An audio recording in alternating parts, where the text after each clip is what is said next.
할렐루야. 즐거운 크리스마스 연휴 보내셨죠? 우리 함께 마음을 모아서 12월 27일 수요일 저녁 예배, 2023년 마지막 수요일 예배네요. 수요일 예배를 성부, 성자, 성령의 이름으로 드립니다. 우리 다 같이 사도신경으로 신앙 고백합니다. 나는 전능하신 아버지 하나님 천지의 창조주를 믿습니다. 나는 그의 유일하신 아들 우리 주 예수 그리스도를 믿습니다. 그는 성령으로 잉태되어 동정녀 마리아에게서 나시고 본디오 빌라도에게 고난을 받아 십자가에 못 박혀 죽으시고 장사된 지 사흘 만에 죽은 자 가운데서 다시 살아나셨으며 하늘에 오르시어 전능하신 아버지 하나님 우편에 앉아 계시다가 거기로부터 살아있는 자와 죽은 자를 심판하러 오십니다. 나는 성령을 믿으며 거룩한 공교회와 성도의 교제와 죄를 용서받는 것과 몸의 부활과 영생을 믿습니다. 아멘. 우리 함께 찬송가 197장 하시겠습니다. 197장 찬송가입니다. 예전 찬송가는 178장이고요. 은혜가 풍성한 하나님은 우리 함께 찬양합니다.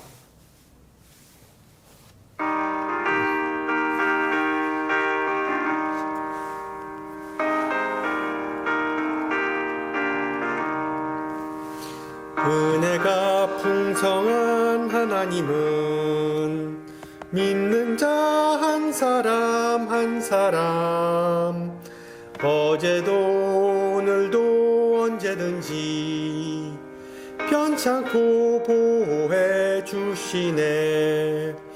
주여 성령의 은사들을 오늘도 내리어 주소서. 성령의 뜨거운 불길로서 오늘도 충만케 하소서. 정욕과 죄악에 물든 맘을 성령의 불길로 태우사 정결케 하소서. 태우소서.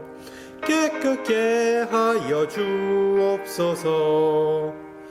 주여 성령의 은사들을 오늘도 내리어 주소서.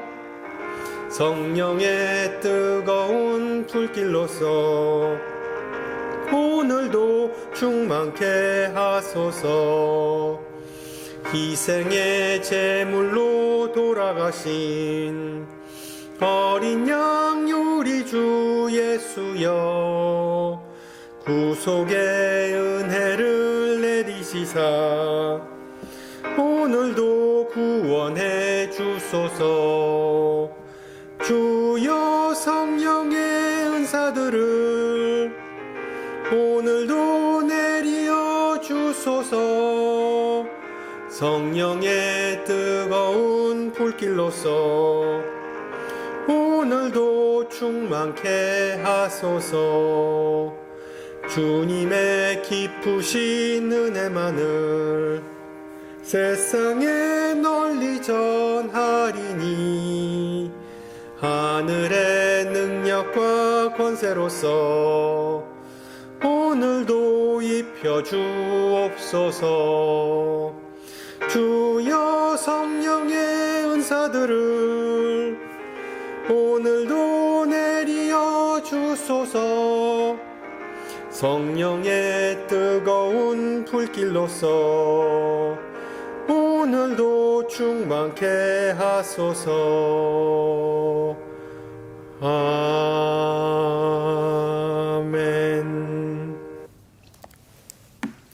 네, 하나님께서 오늘 저녁 우리에게 주신 말씀 학개서 2장 1절에서 9절입니다.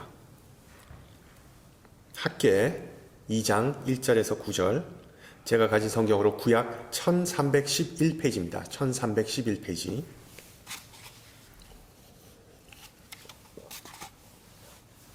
학개 2장 1절에서 9절 말씀을 받들어 봉독합니다. 일곱째 달 곧 그 달 21일에 여호와의 말씀이 선지자 학개에게 임하리나 이르시되, 너는 스알디알의 아들 유다 총독 수룹바벨과 여호사닥의 아들 대제사장 여호수아와 남은 백성에게 말하여 이르라. 너희 가운데에 남아있는 자 중에서 이 성전의 이전 영광을 본 자가 누구냐? 이제 이것이 너희에게 어떻게 보이느냐? 이것이 너희 눈에 보잘것없지 아니하냐? 그러나 여호와가 이르노라. 수룹바벨아, 스스로 굳세게 할지어다. 여호사닥의 아들 대제사장 여호수아야, 스스로 굳세게 할지어다. 여호와의 말이니라. 이 땅 모든 백성아, 스스로 굳세게 하여 일할지어다. 내가 너희와 함께 하노라. 만군의 여호와의 말이니라. 너희가 애굽에서 나올 때 내가 너희와 언약한 말과 나의 영이 계속하여 너희 가운데에 머물러 있나니 너희는 두려워하지 말아라. 만군의 여호와가 이같이 말하노라. 조금 있으면 내가 하늘과 땅과 바다와 육지를 진동시킬 것이요 또한 모든 나라를 진동시킬 것이며 모든 나라의 보배가 이르리니 내가 이 성전의 영광이 충만하게 하리라. 만군의 여호와의 말이니라. 은도 내 것이요 금도 내 것이니라. 만군의 여호와의 말이니라. 이 성전의 나중 영광이 이전 영광보다 크리라. 만군의 여호와의 말이니라. 내가 이곳에 평강을 주리라. 만군의 여호와의 말이니라. 아멘. 전에 인터넷에 떠돌던 유머 하나를 좀 소개하고자 합니다. 어느 대학생이 그 기말고사 파이널을 앞두고 시험 준비를 하기 위해 독하게 마음을 먹었습니다. 그런데 이제 머리를 쓰기 위해서는 속이 든든해야 한다는 생각에 밥을 맛있게 먹었습니다. 밥을 먹고 나니까 커피를 한잔 하면서 소화를 좀 시켰습니다. 이제 좀 쉬었으니까 책상에 앉았는데 이제 인터넷을 열어 이메일을 좀 확인하니까 벌써 자정이 되었습니다. 졸음이 몰려오니까 그냥 오늘은 빨리 자고 내일 새벽같이 일어나서 복습해야지 하고 자고 일어나 보니까 학교 갈 시간이 다 됐습니다. 그 입에서 단 한마디의 말이 나왔습니다. 망했다, 망했다. 우리 속담에 시작은 반이다 라는 표현이 있는데, 인간은 본능적으로 게으른 동물이기 때문에 마음을 정하고 우선순위대로 움직인다는 것, 이거 참 쉽지 않은 일입니다. 우리 초등학교 때 국민학교죠. 국민학교 다녔던 때를 기억하시는지요? 긴 겨울방학을 대비해서 시간표라는 것을 짜보신 적이 있으실 텐데 아시죠? 이렇게 동그랗게 해가지고선 이렇게 슬라이스 해가지고선 그 시간표대로 일과를 보낸 사람 아마 아무도 없을 겁니다. 심리학자들이 말하기를 방학 시간표가 실패하는 이유는 그것이 학생의 현실이 아닌 희망사항을 투영한 것이기 때문에, 반영한 것이기 때문이라고 합니다. 오늘 읽은 학개서에 나온 이스라엘 백성의 모습을 보면 우선순위를 정하지 못하고 갈팡질팡하고 희망사항만 가득 찬 어떤 청사진만 바라보면서 언젠가는 계획한 바를 다 이룰 수 있다고 다짐하는 그런 사람의 모습을 엿볼 수 있는 것입니다. 물론 이스라엘의 그런 모습은 우리 신앙인들의 모습을 반영하기도 합니다. 이제 12월이 끝나가면서 한 해를 마무리하면서 정리하는 시점입니다. 또한 이제 곧 새해를 맞이하면서 새로운 신약의 도약을 위해 우리 안에 있는 것들의 또렷한 우선순위를 좀 정리했으면 합니다. 알다시피 학개서는 예루살렘 성전 재건에 대한 짤막한 예언서입니다. 대부분의 한국교회는 건축 헌금 봉투에 오늘 읽은 학개 2장 9절의 말씀, 이 성전의 나중 영광이 이전 영광보다 크리라는 그 문구를 꼭 찾아볼 수 있습니다. 그 건축 헌금 봉투에. 물론 우리 하나님께서는 사람의 중심을 보시기 때문에 진심으로 감사하는 마음으로 물질로 하나님을 섬기는 사람을 하나님은 축복해 주십니다. 저도 목회를 하면서 정말 우직할 만큼 충성되게 헌금 생활을 한 성도들이 자신이나 아니면 후손들이 그 삶이 복받는 것을 종종 목격했습니다. 그런데 여러분, 오늘 본문 말씀은 결코 교회를 짓는데, 건축하는데 헌금을 많이 하면 복받는다는 그런 단순한 의미가 있는 것은 아닙니다. 이 말씀을 바로 해석하고 적용하기 위해서는 우선 성경이 말하는 성전이 어떤 의미가 있는지를 이해해야 합니다. 구약의 성전은 현대의 교회, 현대의 예배당과는 좀 다른 개념이었는데 우리는 보통 교회라고 하면 그 교회 건물, 예배당 건물을 연상합니다. 따라서 믿는 사람들, 즉 회중이 모이는 장소, 그 건물이 바로 예배당이고 당연히 교회의 숫자만큼 그 많은 수의 예배당이 존재합니다. 그러나 구약에서의 성전은 제사, 즉 예배를 드리는 유일한 단 하나의 장소이자 하나님께서 계시는 유일한 처소, 즉 우주 만물의 통치자이신 하나님의 다스림이 이루어지는 영역을 가리켰습니다. 그래서 신약에 와서는 성전을 어떤 회당이나 예배당과 연결하지 않고 하나님께서 하나님의 영이 거하시는 이 성도들의 몸이나 신앙 공동체를 교회라고 부르게 되었습니다. 그래서 바울이 말했듯이 예수 그리스도는 교회 공동체의 머리이시자 교회를 연결해주는 모퉁이 돌이기 때문에 학개서에 나온 성전을 재건하라라는 내용을 우리 현대적 상황에 적용하고 재해석한다면 새 예배당을 세우라, 아니면 노후화된 예배당을 재건축하라라는 뜻보다 신앙 공동체, 하나님의 영이 계신 우리 각 사람이 모인 그 신앙 공동체를 재건하라라는 의미입니다. 즉 학개 예언자의 주된 관심은 성전 그 건물 자체라기보다는 이스라엘 백성의 그 무너진 공동체성과 영성을, 그 신앙을 회복하는 것이었습니다. 그러한 관심은 학개 선지자의 개인적인 바람만이 아니라 여호와 하나님의 바람이었습니다. 우선 하나님은 학개의 입을 통해 3절에서 이와 같이 말씀하시죠. 너희 중에 남아있는 자, 곧 이전 영광을 본 자가 누구냐? 이제 이것이 너희에게 어떻게 보이느냐? 이것이 너희 눈에 보잘 것이 없지 아니하냐? 많은 성서학자들은 이 구절을 토대로 학개는 어린 시절에 솔로몬 성전의 모습을 직접 보았다는 그런 암시로 해석합니다. 따라서 학개가 이 예언서를 기록하고 있는 그 시점에서는 그의 나이는 최소 70세 이상, 즉 노인으로 보고 있습니다. 상당히 장수한 것이죠, 구약시대에는.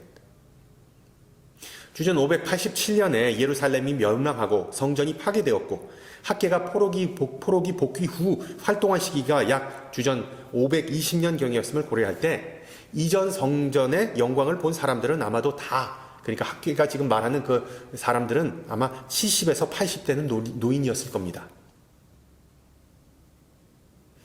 여러분, 솔로몬 왕이 성전을 지으면서 얼마나 많은 돈을 썼는지 열왕기서에 잘 나오죠.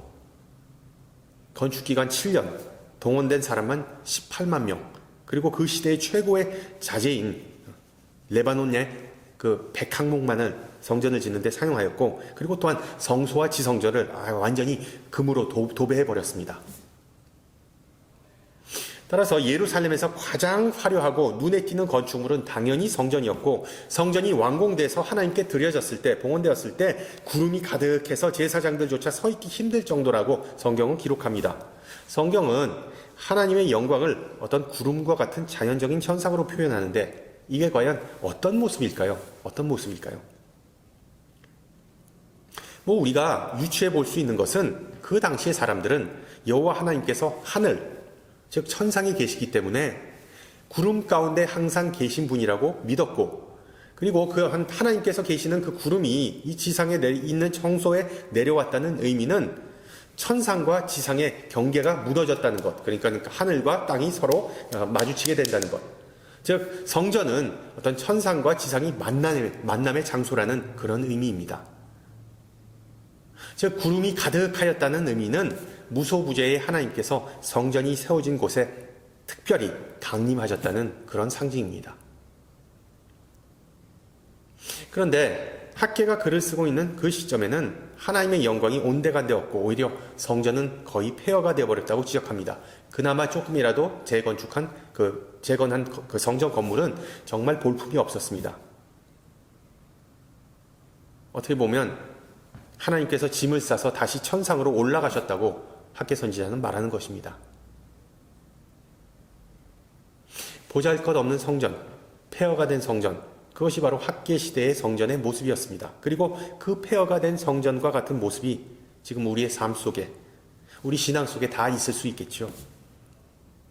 예를 들어 하나님께서 주신 소망과 비전이 잊혀버렸을 수도 있고, 우리의 뜨거웠던 믿음이 다 식어버렸을 수도 있고, 하나님과의 관계뿐만 아니라 사람들과의 관계마저 무너져버리거나, 아니면 하나님께서 주신 은사나 축복, 달란트를 개발하거나 활용하지 않아서 폐허가 된, 무용지물이 된 경우가 있을 수도 있습니다.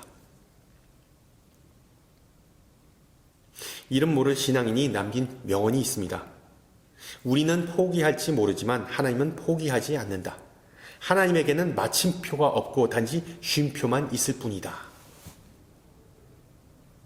왕년에 잘 나갔던 시절은 금방 사라지고 과거 했던 사랑과 고백이 잊혀지고 그리고 또 때로는 하나님 앞에서 품었던 꿈과 비전도 무너질 수도 있습니다. 그러나 그것은 결코 끝이 아니라는 사실을 기억하시기 바랍니다. 끝나기 전에는 끝이 아니다.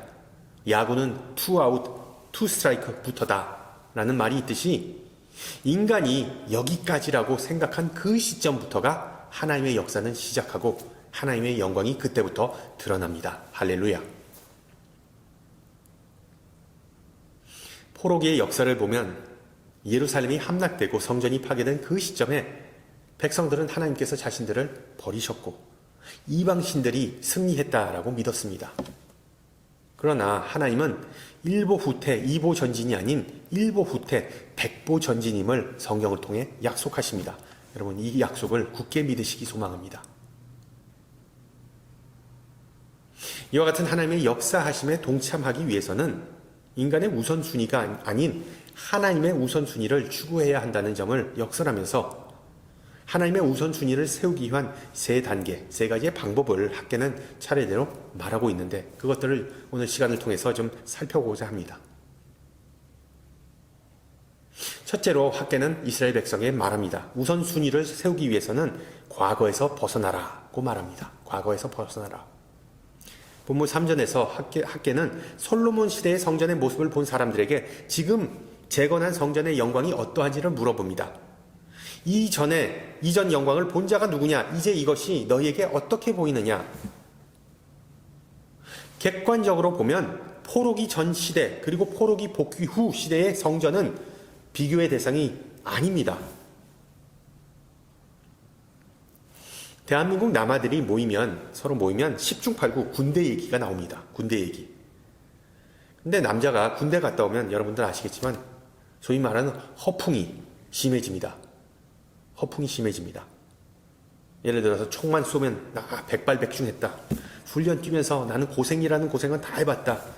군대라는 힘든 상황 가운데서도 자신이 살아남았다는, 자신이 성공했다는 그런 자부심이 깔려있기 때문이겠죠. 그런데 과거의 솔로몬 성전의 영광을 목격한 사람들은 폐허가 된 이 성전을 보면서 아무런 과장도 보태지 않았을 것입니다. 과거의 모습이 훨씬 더 나았기 때문에 과거를 동경했을 것입니다. 와, 그렇지. 왕년의 성전 참 대단했었지. 이것을 우리 신앙인들에게 적용하여 바꿔 말하면 왕년의 내 신앙은 참 뜨거웠지와 비슷하겠죠. 난 참 뜨거운 믿음을 갖고 있었지.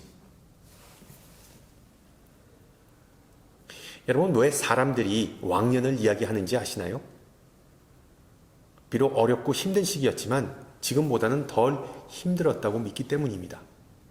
그냥 향수가 가득해서가 그런 게 아니라 비록 어렵고 힘든 시기였지만 과거가 그때는 낭만이 있었고 지금보다는 덜 힘들었다고 믿기 때문입니다. 어떻게 보면 현재 처한 내 상황이 정말 별 볼 일 없기에 더 나아가 미래에 대한 비전과 소망이 없어서 자꾸만 뒤돌아보게 되고 앞으로 나갈 생각을 아예 안 합니다. 변화와 도전이 두려운 사람, 이것저것 비교만 하고 제기만 하고 비판만 하게 되는 태도는 실제로 모든 사람에게 다 존재하는 면이죠. 이스라엘 백성이 출애굽 후에 광야 생활을 하면서 식수와 식량난을 겪자 모세에게 이렇게 불평합니다. 우리가 애굽 땅에서 고기 까마 곁에 앉았던 때와 떡을 배불리 먹었던 때는 여호와의 손에 죽었다면 좋았을 것을 너희가 아론과 모세가 이 광야로 우리를 인도하여 내어 이 온 회중으로 줄여 죽게 하는 주라. 이스라엘 백성이 애굽에서 종로를 타면서 향신료가 가미된 고기를 먹고 떡을 배불리 먹었는지 그들의 식단이 뭐였는지 정확히 알 수 없지만 어쨌든 현재 그들이 불평불만하는 현재 그 시점에서의 광야에서의 상황을 불평하였습니다. 우리가 제3자의 입장에서 관점에서 뭐라고 말하기는 힘들지만 여러분 자유인으로서 광야에서 고생하는 것과 노예로서 애굽에서 고생하는 것 둘 중에 뭐가 낫습니까? 자유인이 낫다고요? 노예는 너무 힘드니까? 근데 여러분 당장 상황을 놓고 본다면 당연히 애굽 생활이 나아 보입니다. 살아있는 개가 죽은 정승보다 낫다는 속담이 있듯이 아무 먹을 것이 없는 허허벌판에서 광야라는 허허벌판에서 어떻게 생명이 유지되겠습니까? 어떻게 목숨을 유지할 수 있겠습니까? 그래서 그토록 모질게 고난과 핍박을 받았던 애굽 생활이 그러니까 왕년이 좋았다고 이스라엘 백성은 그렇게 말하면서 신세 타령을 했습니다.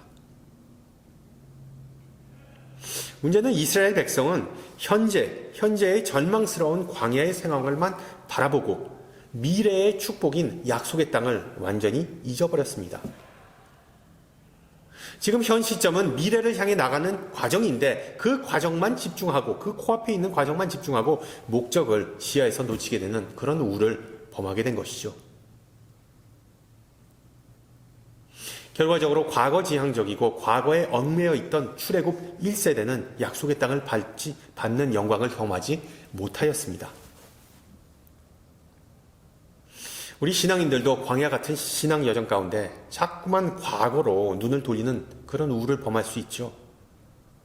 물론 과거가 나쁘다는 의미는 아닙니다. 그러나 과거의 삶 가운데서 하나님의 인도하심과 은혜를 체험했으면 미래를 바라보는 시점이 달라져야 한다는 것이죠.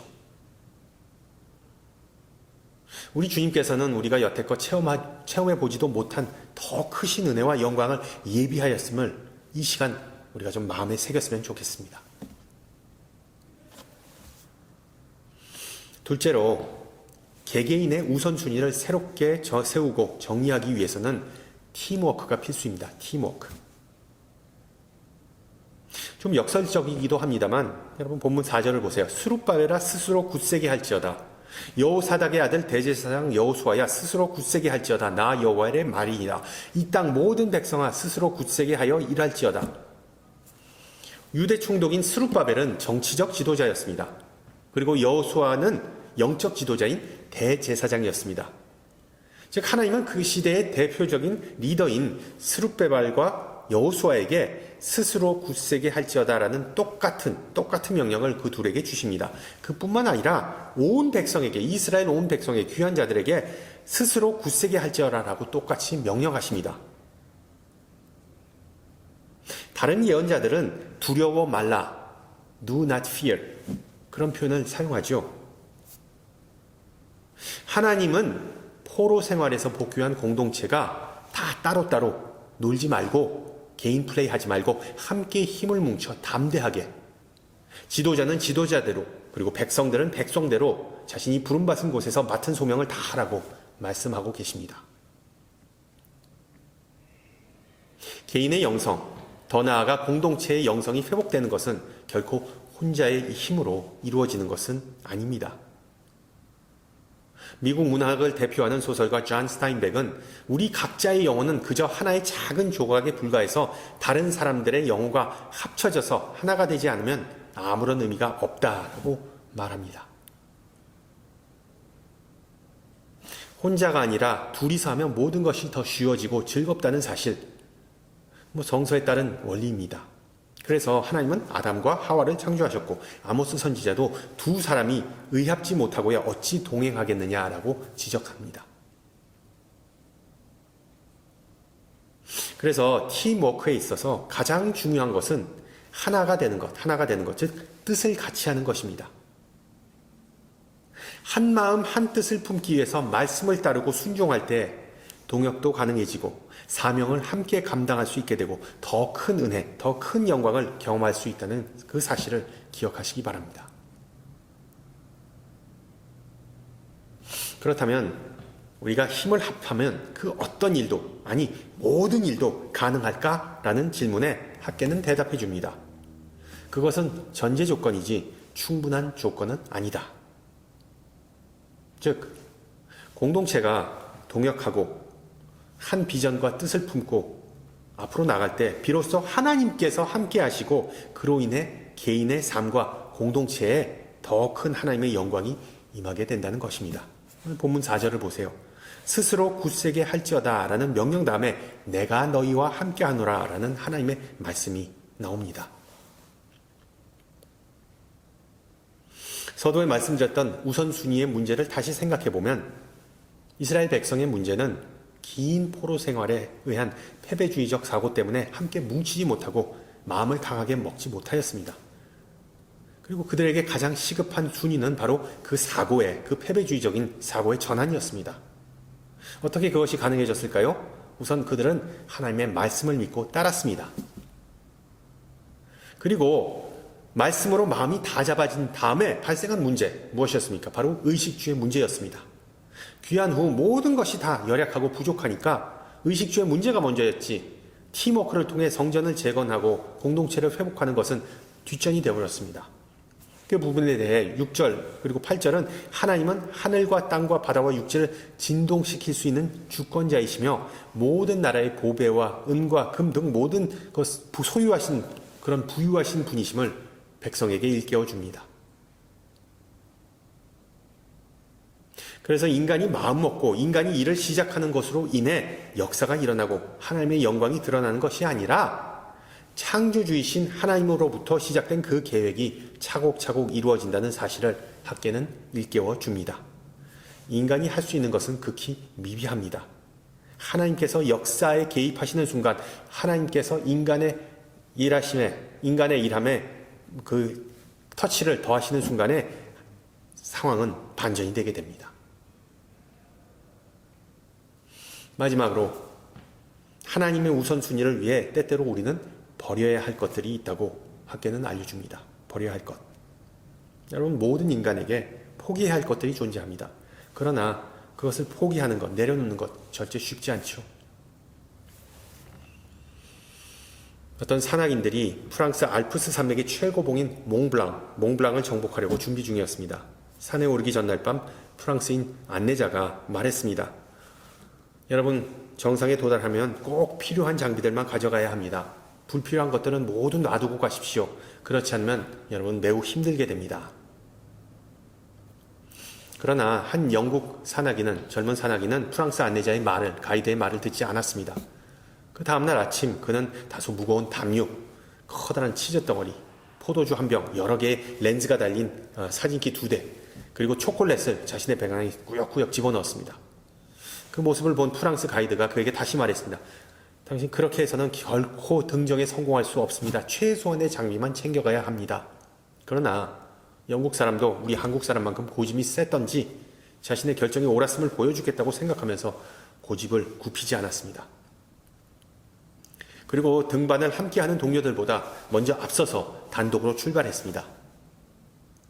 물론 다른 산악인들은 안내자의 지시대로 최소한의 장비만을 꾸려가지고 그를 따랐습니다. 그런데 안내자와 함께 몽블랑 정상을 향해 가던 사람들은 누군가 앞에 가던 사람이 버린 물건들을 하나씩 볼 수 있었습니다. 처음에 그들은 누군가 버린 담요를 보았습니다. 그리고 조금 더 올라가서는 거기에는 어떤 치즈 덩어리가 버려져 있었습니다. 그 뒤에는 포도주병, 초콜릿, 그리고 마지막으로는 카메라 장비들이 버려져 있었습니다. 마침내 안내자와 함께 사람들이 정상에 도착했을 때 그들은 그곳에서 텅 빈 가방을 들고 있는 그 영국 산악인을 만날 수 있었던 것입니다. 비록 영국 산악인은 많은 것을 가방에 넣고 떠났지만 높은 산을 정복하는 과정 가운데 자신이 가진 물건을 하나씩 다 버리게 되었죠. 그리고 그것을 버림으로 그는 몽블랑 정복이라는 더 큰 결과를 얻을 수 있었습니다. 우리에게도 이와 같은 지혜가 좀 있었으면 좋겠습니다.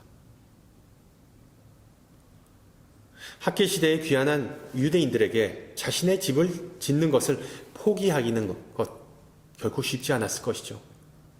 자신의 생계를 위하여 일하는 것을 뒤로 미루는 것 또한 어려웠을 겁니다. 그러나 그들에게는 더 중요한 것이 있었습니다. 더 큰 일이 있었습니다. 그것은 바로 성전을 재건하고 공동체성을 회복하는 것이었습니다. 쉽지 않았죠. 처음에는 절대로 내려놓을 수 없는 것들을 하나 둘씩 포기하면서 하나님의 역사하심이, 도우하심이 그 모든 것을 다 경험하게 되었다는 점을 기억하시기 바랍니다. 우리의 신앙을 재건하는 것도 마찬가지입니다. 우리의 신앙을 재건하기 위해서는 먼저 버려야 할 것이 있겠죠. 포기해야 할 것이 있습니다. 하나님의 나라와 하나님의 공의, 하나님의 말씀, 하나님 중심의 신앙, 예수님의 형상을 회복하는 것, 이처럼 더 가치 있는 것들을 위해 우리가 반드시 비워야 할 것들이 있습니다. 그것이 바른 우선순위를 정하는 방법입니다. 반면에 우선순위를 바로 세우면 하나님께서는 우리가 비웠던 것들, 우리가 포기했던 것들을 다 채워주신다고 약속하십니다. 신앙을 먼저 세우면 하나님께서 나머지는 다 책임져 주십니다. 먼저 그의 나라와 그의 의를 구하라. 그러면 하나님께서 그 모든 것을 더해 주십니다. 그래서 8절은 이렇게 기록하죠. 은도 내 것이요 금도 내 것이라. 그렇습니다. 여호와 하나님은 부유하신 분이십니다. 이 세상의 모든 금과 금을 소유하신 분이십니다. 그렇기에 그분의 마음에 합하기만 하면 하나님께서는 우리가 이 세상에서 살아가면서 필요한 것들을 적절한 때에 다 되어주시는 것입니다.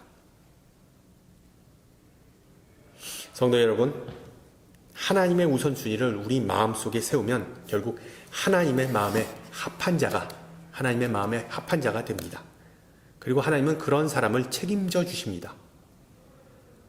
성전인 우리의 몸, 성전인 우리의 공동체, 성전인 우리의 신앙을 먼저 바로 세우시고 하나님의 은혜와 축복의 삶을 다른 모든 영역에서 체험하고 증거하시기를 축원합니다. 함께 기도합니다.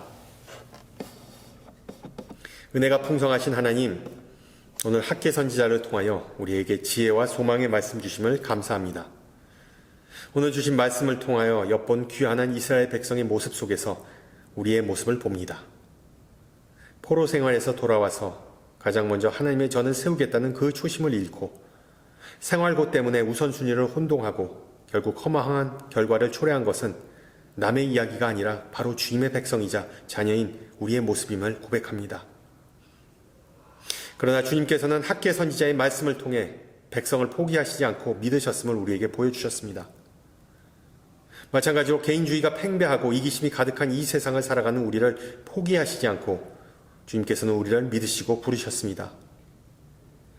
하나님의 목소리를 경청하고 주님께서 주신 우선순위를 정리하고 그 우선순위에 우리의 삶을 새롭게 맞추고자 합니다.